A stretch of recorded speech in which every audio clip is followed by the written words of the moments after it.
Within the wildlife park, a zookeeper mistreated a baby chimpanzee during a performance meant to entertain visitors. Little did he know, Shaquille O'Neal was among the spectators. The vast parking lot outside Emerald Haven Wildlife Park lay mostly empty on a quiet Tuesday morning. A few school buses were parked in their designated spots, their bright yellow paint standing out against the asphalt. Looming over the empty lot was the large entrance signboard. Shaquille O'Neal, known to many as Shaq, stepped out of his car. He had dressed inconspicuously in casual tourist attire, including a brown hat, aiming to avoid drawing attention. With his phone pressed to his ear, Shaq locked his car while continuing a conversation. "Yeah, I'm here now." His deep voice resonated across the lot. "I know it's early, but I'm hoping to wrap this up quicker than expected." On the other end, his friend's voice crackled with apology. "Sorry for the last-minute invite, Shaw, but these reunions are rare. It's not every day you get all the NBA legends together." Shaq sighed, his steps slowing as he neared the entrance. The weight of his decision was evident in his tone. I know. It's a once-in-a-lifetime thing. That's why I'm trying to push this zoo meeting earlier. But I made a commitment here first, you know?" His friend softened. "We get it, big man. Just do what you can. It'd mean a lot to have you there, sharing old memories and all." As Shaq approached the gate, he spotted a staff member waiting. "I gotta go," he said quickly. "I'll definitely try to make it, even if I'm late." Ending the call, he forced himself to focus on the immediate situation. The staff member's eyes widened as Shaq approached. "Mr. O'Neal," they stammered, clearly caught off guard. "We weren't expecting you for another couple of hours." Shaq offered a polite smile. "Yeah, sorry about that.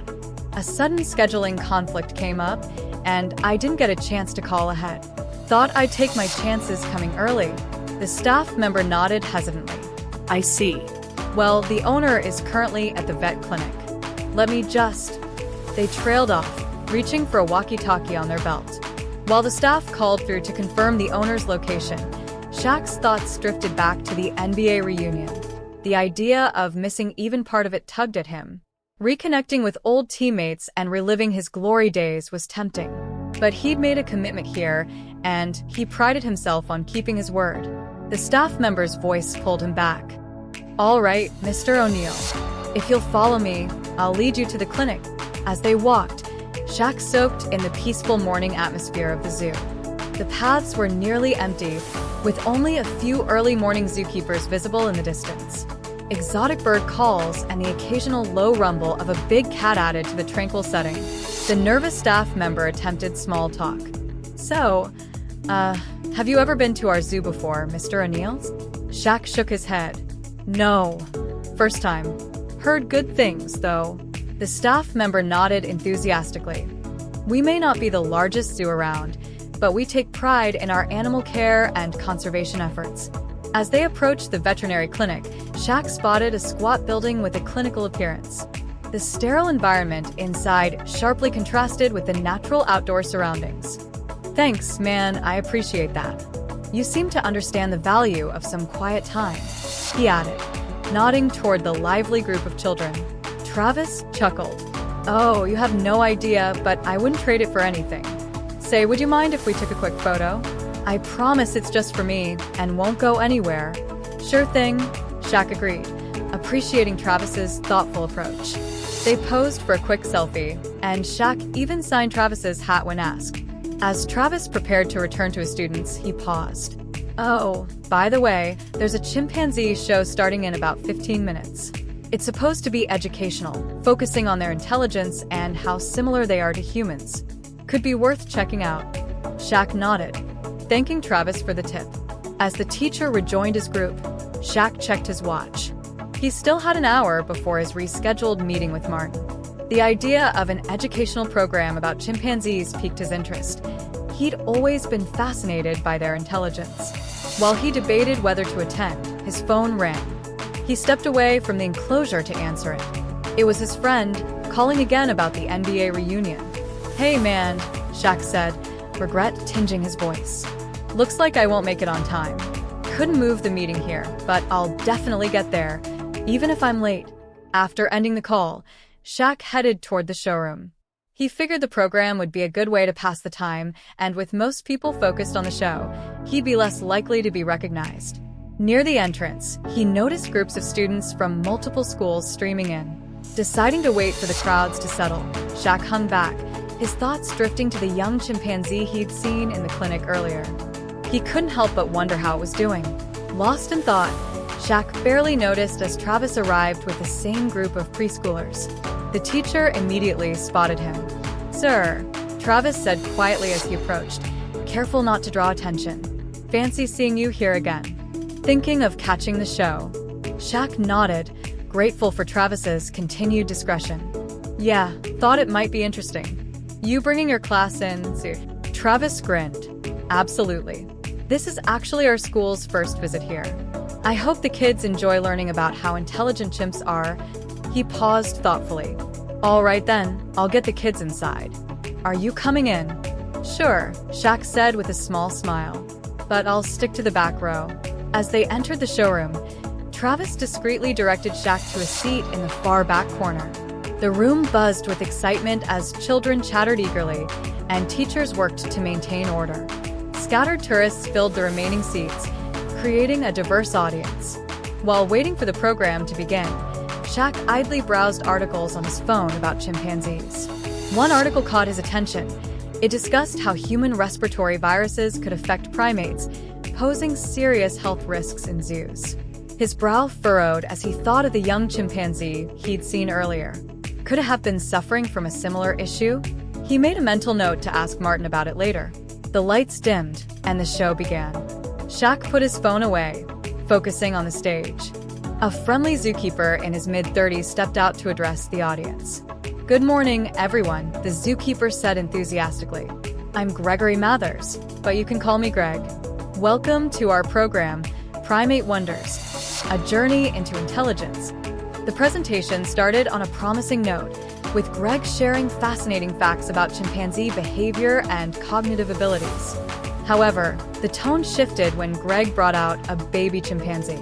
"And now, let me introduce our star performer, Mello," Greg announced, leading a small chimp onto the stage. Shaq felt a jolt of recognition. The baby chimp resembled the one he'd seen in the clinic earlier. He blinked, trying to get a clear look from his position at the back. Surely, they wouldn't use a sick animal in a show, he thought. But as the show progressed, his unease grew. Mello, visibly restrained by chains, was made to perform tricks like riding a tricycle and balancing on balls. The chimp's reluctance was evident, its movements growing slower and more lethargic. The audience's reactions were mixed.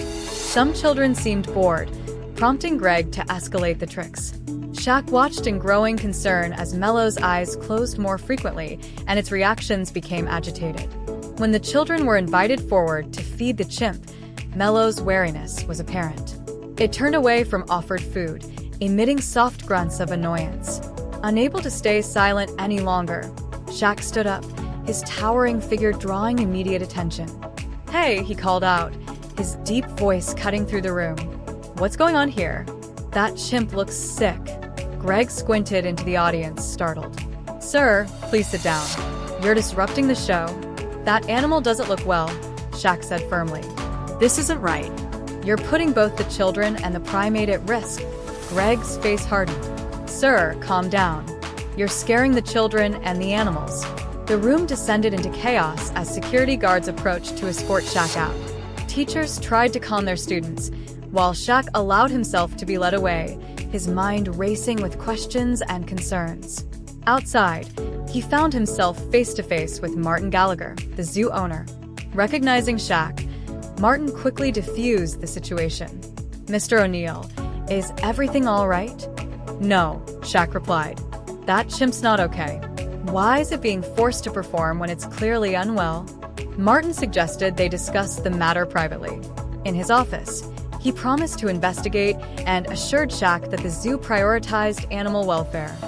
Shaq, skeptical but willing to help, wrote a check to support improvements on the condition that the zoo focus on education rather than exploitative shows. As he handed over the check, Martin thanked him profusely, promising immediate changes. Martin's expression fell, but he quickly composed himself. "I completely understand. In that case, could we take a quick photo for our social media? It would really help our exposure. Shaq hesitated briefly before nodding.